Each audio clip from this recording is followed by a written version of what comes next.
You're listening to the Greeks Gridiron, live with Ethan Hristodoulou. What's up, everyone, and welcome back to more of the Greeks Gridiron. I am Ethan Hristodoulou, and today, on this beautiful Saturday, I'm coming at you guys with my fantasy football injury report for Week 3, as the Sunday slate of games are a little less than 24 hours away. We'll dive into all of the questionable players, the big name guys, the guys that you probably have on your roster, or maybe is going up against you on your opponent's team's roster to look out for and keep an eye on as we get closer and closer to that 1 p.m. kickoff time on Sunday. So, without further ado, like button, subscribe button, and comment down below how you feeling about your fantasy football team this week, who you looking at, and who do you have to keep an eye on going into Sunday's games. I'll start things off with the late start players, the guys that are starting around the 4 o'clock window into the 8 o'clock window on Sunday here, because these are guys you really need to be considering and thinking about going into this week's slate of games, as, you know, bulk players, majority are all in the 1 o'clock window, and then there's only a handful of those guys that, you know, very questionable. Are they going to play? Are they not going to play? Are you going to risk waiting and letting your guy who might not play at 4 o'clock start over a guy who plays in your 1 o'clock window? Starting off with the Chargers at 4:05 p.m. Justin Herbert dealing with a rib injury and wide receiver Keenan Allen dealing with a hamstring injury. Both are listed as questionable for the LA Chargers. Now, Herbert, he was limited Wednesday and Thursday, didn't participate in Friday. I'm assuming they wanted to give him a little extra rest going into Sunday's game after practicing those first 2 days. The plan is for Herbert to ramp up prior to game time and see if he's ready to go, which means he is very questionable going into this game. Chase Daniel is their backup. He'll be the guy that's taking the quarterback spot over should he not be able to play, so someone to look at if you're really desperately in need of a quarterback and you don't have someone behind. I would hope you would, but if you don't have someone behind Justin Herbert, Chase Daniels might be your guy. He's a guy that's done a solid job as a career backup quarterback, I should say. And then, of course, wide receiver Keenan Allen with the hamstring, limited participant Wednesday and Thursday, also did not participate Friday. Head coach Brandon Staley suggested that Allen is like 50-50 come Sunday. And again, 4 o'clock window. Are you going to risk it? Who knows? But I would definitely consider, take a look at your roster, see who's kind of sitting out there in the free agent pool, maybe bring someone in. Cole Beasley just got brought into the Buccaneers, and with the amount of injuries at wide receiver that they're dealing with, it might not be a bad idea to maybe consider bringing him in and see how many looks he can get from Tom Brady here in his first week with the Buccaneers. And on the topic of them, we'll flip over to the Buccaneers, who have, again, a handful of guys injured here. I'm noting the more notable guys that I expect to actually be getting some starting time on some of those teams that you have in your league here. Running back Leonard Fournette dealing with a hamstring injury. Julio Jones dealing with a knee injury. And wide receiver Russell Gage also dealing with a knee injury. Russell Gage, limited Wednesday and Thursday, didn't participate Friday. Julio Jones, who did not participate Wednesday and Thursday and was limited Friday. You're also looking at Brashad Perriman. Scotty Miller's another guy. There is a lot of injury stuff going on at the wide receiver position for Tampa Bay, and I would just consider keeping your options open and don't live or die on Russell Gage or Julio Jones starting, as those two guys would probably be getting the majority of looks if they are playing, obviously considering Chris Godwin is injured, and then, of course, Mike Evans. He's not going to be playing, so something to look at as well. But I mean, Julio Jones, from what it sounds like, might have a shot to play. It's more of a game time decision than anything else. Todd Bowles specifically himself said game time decision, but if he does end up playing, he's probably going to be getting a majority of the looks his way. Him and Tom Brady displayed a really good connection in week 1. Obviously, he didn't play in week 2, and with so many injuries and questionables at the wide receiver spot in Tampa Bay, if Julio Jones is ready to go, he would be a really solid option to start on your roster, maybe as like wide receiver 2, something like that, maybe at a flex spot if you're really not sure how much playing time he's going to play, or if you don't want to risk your wide receivers 1 and 2 for a guy like Julio Jones who's questionable in that later window. Then, of course, running back Leonard Fournette, while he's listed as questionable, it sounds like he's going to play. Same injury he was dealing with last week. He still got 80% of the snaps on offense last week, so I don't really expect him to not be playing this week. If anything, at worst, maybe they drop that 87% down to something along the lines of like 65%, bring in, Rachaad White to maybe play a little bit more and just kind of give him a little more rest going through the game if the injury is still really bothering him that much. But Leonard Fournette, not a guy I'm too worried about, considering he just played through the injury last week, and it doesn't sound like it's gotten any worse. For the Cardinals, running back James Conner did not participate Wednesday. He was limited Thursday and Friday. The Cardinals, this is another one of those wait and see guys. They're not really sure how he's going to look, and he is a game time decision. So someone you won't find out till about 90 minutes prior to game time. They're going to have him go through his warm-ups, do his thing, and see if he's able to go. This is one of those that's like, this one sounds a little bit risky here because I didn't really expect to see James Conner on this injury report, and the fact that he's still on there after missing Wednesday and playing lightly through Thursday and Friday in practice. If they're in wait and see mode, there's obviously a slight bit of concern there in his availability. So just keep an eye on that. Look at that that free agent pool, or, maybe see if there is anyone just sitting out there, or if you have another guy, maybe consider throwing him in there. Cause 4:25 p.m. That's even later than like the Chargers game. It's one of the later 4:00 window games. You want to make sure you have someone lined up in case he's not ready to go. And then for the Broncos on Sunday night, 8:20 p.m., wide receiver Jerry Jeudy got knocked out of the game last week, didn't participate Wednesday and Thursday. He was limited in Friday. Jeudy wants to play. He acknowledged that it's going to be up to the coaches ultimately, but this one is a slight bit of a concern because it's a ribs and shoulder thing, dealing with a lot.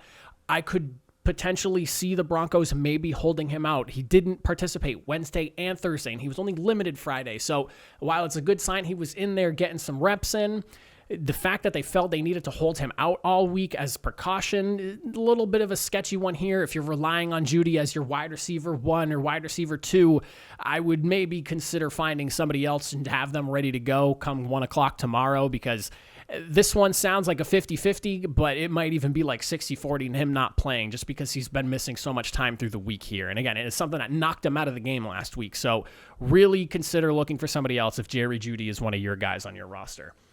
Now, for the 1 o'clock window here, we have a litany of guys to look at. Saints, same as last week. Quarterback, Jameis Winston, and running back, Alvin Kamara. Obviously, Kamara did not play, and Jameis Winston not only dealing with his back injury now and 4 fractures to his vertebrae, he also has an ankle injury now. So this one, it sounds like he's going to play, but this is one of those things where it's like, all right, he didn't really play too hot last week with his back injury. Now he's dealing with an ankle injury as well. He's probably going to play from the sounds of it, but you're talking about leverage in your lower body from your lower back all the way down to your lower extremities now. I can't imagine that's really going to go well for Jameis Winston. Granted, he could completely pop off. Maybe he gets a nice shot of cortisone and he gets into that game and he feels great. I don't know. But dealing with 2 injuries now, both being lower body to like all the way at the bottom of your body type injuries, I would maybe stay away from Jameis Winston this week. Maybe just take the week to kind of see how he does. Could he drop maybe 30 points and have the game of his life? Sure, possibly, but with what he's dealing with right now being lower back fractures in his vertebrae and an ankle issue, I'm a little bit worried about him. Alvin Kamara, though, sounds like he's going to be able to play. The general feeling is that people expect him to be able to play, and that last week was more of precautionary being held out than anything else. It wasn't a severity type thing. They just wanted to make sure he was not risking further injury on top of what he was already dealing with. But it sounds like he's going to get to play. Maybe he splits more of a load with Mark Ingram, but if he's not able to play, obviously you have Ingram there to take the bulk majority of snaps should Kamara not go. So if Mark Ingram's available, maybe scoop him up just in case as an insurance policy. But I expect Alvin Kamara to play and expect him to be as important in that offense as he always is when he's on the field. Now, for the Bills, wide receiver Gabriel Davis dealing with an ankle injury. It sounds like he told Elena Getzenberg of ESPN he was 100% optimistic about playing. He is listed as questionable, though, and he's on the injury report. So while he wants to play, it is just something to keep an eye on. 1 o'clock window, though, just make sure you're double checking, make sure he's ready to roll. Also, tight end Dawson Knox dealing with a foot issue, did not participate Wednesday, and he was limited Thursday and Friday. Sounds like he's a game time decision type of guy, so make sure you're considering your options at the tight end spot there. See what's available, who's your backup if you have a backup tight end sitting on your bench right now, but he's a game time guy. This is something that there is a potential that maybe he ends up missing the game, so definitely keep an eye on this one. The Lions, while they are listed, it sounds like they're likely to play. According to Justin Rogers of the Detroit News, he stated that he believes both Swift and Hawkinson are likely to play this game. DeAndre Swift dealing with the ankle injury still. He did manage to play last week, and he got a decent amount of numbers on the ground too, but his participation was limited compared to week 1, so just keep that in mind. And then TJ Hawkinson, who's been In terms of fantasy, a little bit disappointing this year. Sounds like he's going to be able to play. He's dealing with a hip issue. He was limited Wednesday through Friday, but he was able to practice all week, which is a good sign. So it sounds like he'll be good to go as well. So if you're looking at one of those two guys as your tight end one, running back one, I'd feel pretty good about them playing this week. Bengals tight end Hayden Hurst, he had a groin injury during the week, limited participation Wednesday and Friday, and he somehow sandwiched into full participation on Thursday. This is another game time guy. The Bengals are looking at seeing whether he's going to be ready to go 90 minutes prior. So if you're relying on Hayden Hurst from Cincy, just double check again.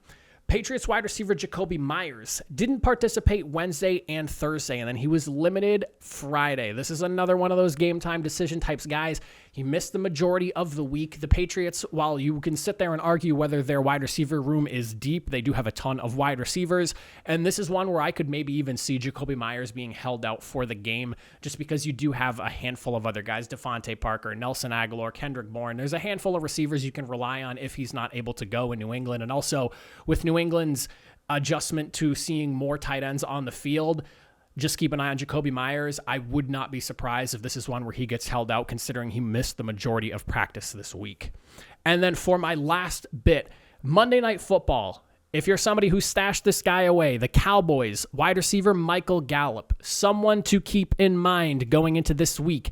I don't know how badly you need to start Michael Gallup or have him on your flex spot or whatever it may be, but it sounds like with back-to-back full participations on both Thursday and Friday, he could be poised to make his season debut coming back from that knee injury, maybe like a limited snap. So if anything, he's like a flex guy. I wouldn't rely on him too much as like your wide receiver 2 or anything like that.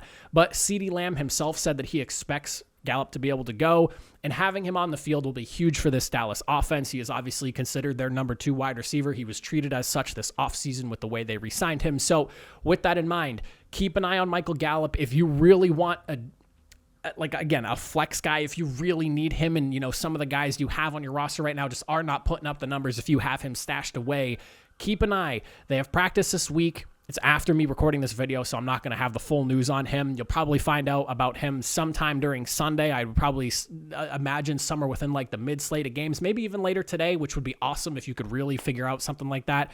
Cowboys have the practice today, so once that wraps up, some more news will come out, but keep an eye on him, see what he is ready to do, because it sounds like he's trending in the right direction to get himself some playing time this week to start off the season for him. But those are my guys. Keep an eye on the injury report. Make sure you are adjusting your fantasy football lineup so you know what you are getting yourself into on Sunday. But that's it for me. I appreciate you guys for watching. I will see you next time. Have a good one.